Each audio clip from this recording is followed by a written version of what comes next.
Hello friends, இன்னைக்கு வந்து நம்ம ஃபால்ஸ் வந்து எப்படி வந்து அடிக்கிறதுன்றது எல்லாருக்குமே தெரியும். பட் இருந்தாலும் இப்பதான் கத்துக்கிறவங்களுக்கு இது கொஞ்சம் ஈஸியா இருக்கும்னு நினைக்கிறேன். இப்போ வந்து பாத்தீங்கன்னா, இந்த சாரீல வந்து இந்த இடம் வந்து எவ்வளவு விடணும்னு நிறைய பேருக்கு டவுட் இருக்கும்.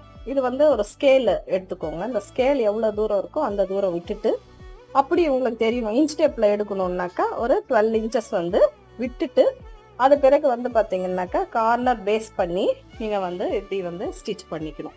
இவங்க பண்றாங்க பாருங்க இந்த மாதிரி. ஃபுல்லா வந்து ஸ்டிச் பண்ணியாச்சு. இப்போ எப்பயும் ஸ்டிச் பண்ணும்போது இங்கிருந்து ஸ்டார்ட் பண்ணிக்கோங்க. அப்பதான் வந்து உங்களுக்கு இதெல்லாம் கரெக்ட் பண்ணிக்கிட்டு நீங்க ஸ்டார்ட் பண்ணீங்கன்னா ஈஸியா வந்து ஃபால்ஸை வந்து அடிச்சிடலாம்.